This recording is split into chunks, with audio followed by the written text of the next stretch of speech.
There are a few other features that are built into Proloquo that are super duper helpful. One is being able to search the history of how the device has been used and see if your child is talking on it all day long. One of the problems with that is that it only works when they use the sentence bar up top. So for example, if they say, I want to play with phone. I want to play with phone. That is going to show up in my recents right there.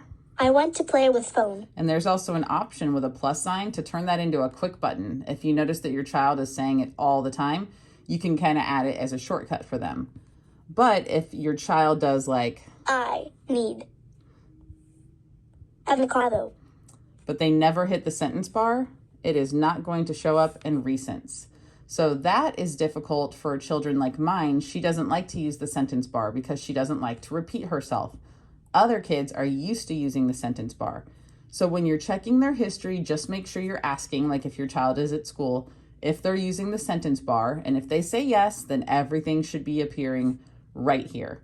If they say no, that's why things are not showing up. And that also applies for if they're being asked questions. And I think also if they use the chat functions. So for example, I like you. You'll notice the chat doesn't go into the top there. I don't believe it's going to go into the recents either because it has to be in the sentence bar to show up in recents. Something else that's really cool is that you can search for a button and walk through to find where it is just so that you can figure out a good path. So I'm looking for the button Elmo and I see Elmo's all over the place. It's kind of popping up and giving me suggestions. I type it in though and I hit search.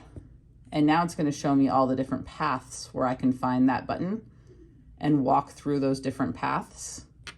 So let's say I want Elmo. It's in things, characters, Elmo. Elmo. That's like training you how to find the path for a button. It's something that's really, really important before adding something in multiple places is you want to find out where it might already be and also determine if it's in the right spot or not.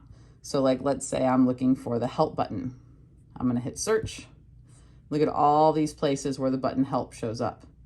Now it's one of my template buttons and that's why it's showing up everywhere, but let's see where it is in the body folder. Body, help, right-hand side. Help. And there you go. Search is awesome when you can't find something or to figure out where to add something.